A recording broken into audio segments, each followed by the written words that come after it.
Okay, so we're going to try and replace a clutch cable on a 1977 Suzuki GS550. So we're going to give this a try. I have no clue what I'm doing, and this may end up being a lesson in how not to replace a clutch cable, but we'll give it a go. First of all, let's see what happened.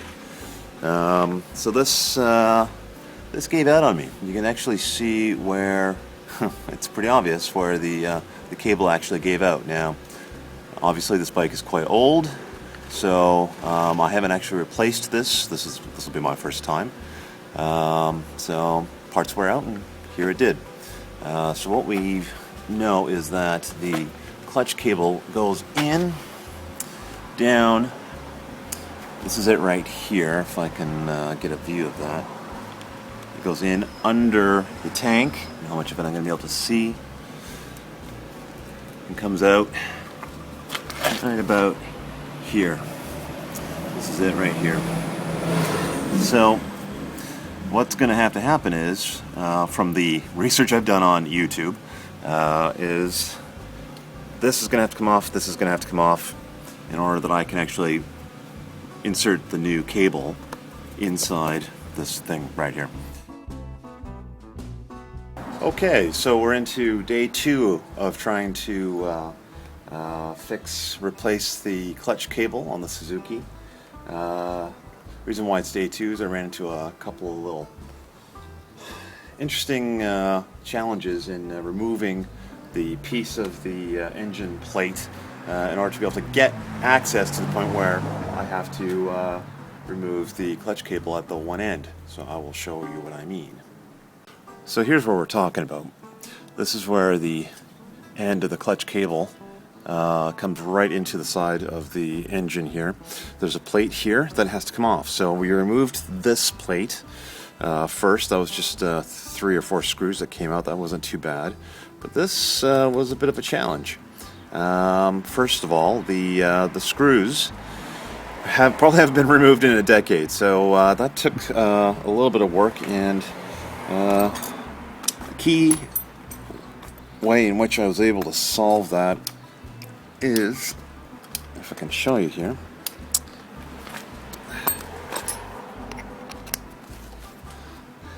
leverage. That made the difference. Who knew? Who would have known? That made the difference in actually getting some of these screws out. The next part of this was, in order to remove this piece, I had to take apart the gear shift. So there was 2 parts to doing this. First of all, removing the butt end of the gear shift off of this little nub right here involved this little horseshoe ring, which just wedged in over top of it. It was actually easier to come off than I thought it might have been. So that was part 1. The other part was this piece coming off the actual gear shift knob, whatever you want to call that. It actually just involved unscrewing this little nut to loosen the little grip on it. And it's handy enough that with the motorcycle, at just the right size wrench, so it was just a matter of loosening that little nut, taking that off, and that's kind of what did it.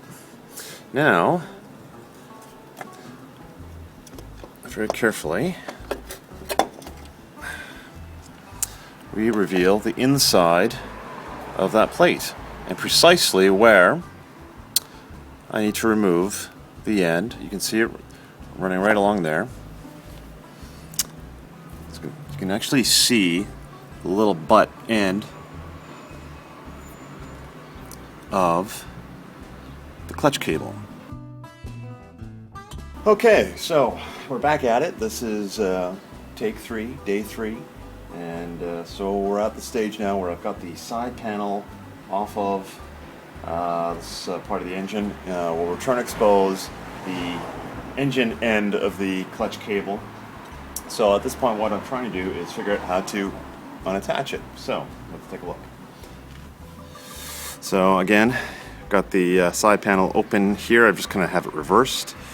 And what I've been able to figure out is you can see how it comes in. Actually, if you can kind of see that, it screws. This portion screws right into the portion of the panel.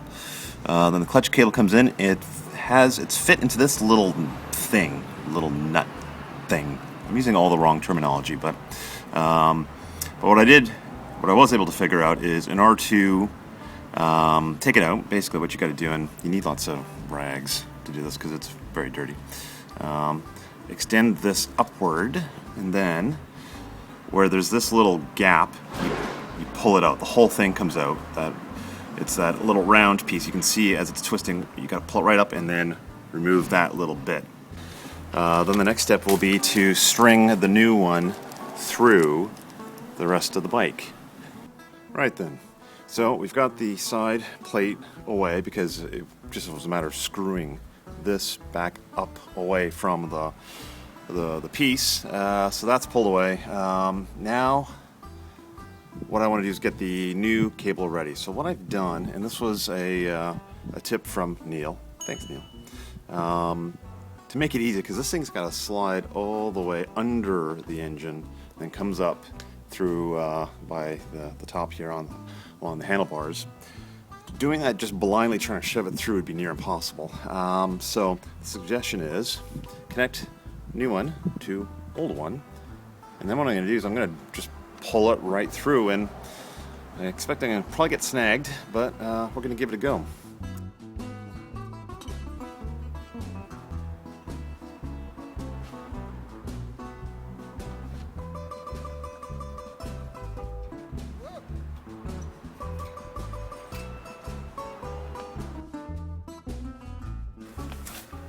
Okay, so I've got it all the way wired through. The last step was actually just bringing it up right through where the old one was positioned. So now we are in position at both ends.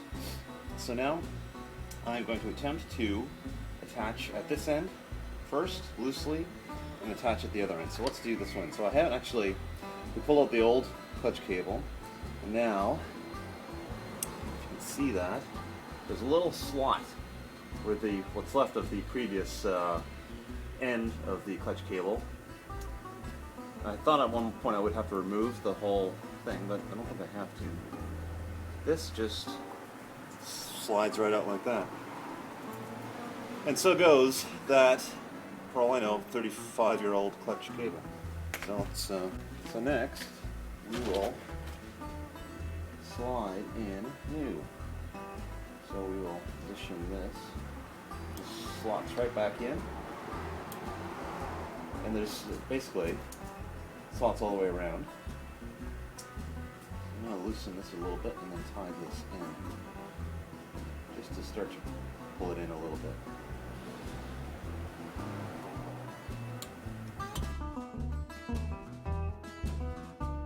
The wide end of the hole, kind of see that. See, there's a slit that allows the cable to kind of slip through, and the butt end will slip right into that wide hole. It doesn't have the same on the other side. Maybe you can see that.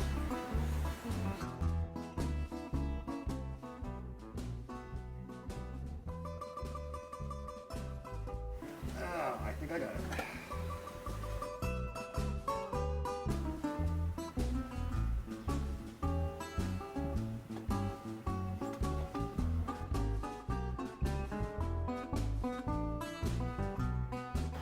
I can actually see, if I'm doing what, this is kind of cute. This is, well, let's see if it's a good sign or not. Let's see the little mechanism moving as I'm squeezing the gear shift. You can see.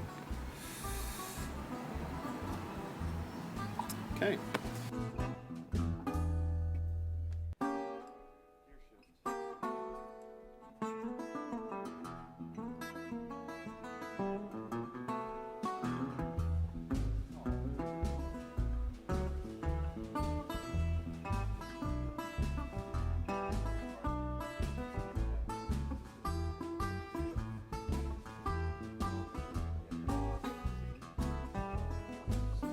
Okay, so I've got myself a little piece of wood, in fact the smallest piece I can find. Rather than hammering this back, I'm going to just write directly with the hammer. I'm just going to use the piece of wood by which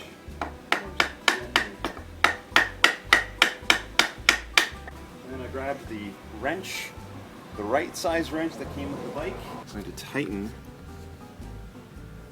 this little guy just as I loosened it back into place. Okay, so very important tip in what I suppose could be chalked up to the how not to do it segment, but I realized the way in which I positioned the gear shift was not good. I've since taken it all back off again, repositioned this guy. Previously I had it this such that the little sort of folding part there was straight up, and that had the gear shift in the entirely wrong position. It was more this way. So what I've had to do is take it apart again. I've also noticed that this is a really handy little thing because it allows you to make some minor adjustments. So I'm going to play with that. I haven't yet tightened this back up. I'm going to get this right to where my foot's comfortable and I'm changing gears. I will then tighten up this, and then I can just make minor little adjustments with this. This actually comes out of both ends. And that's the extremely long, extremely amateurish way of replacing a clutch cable.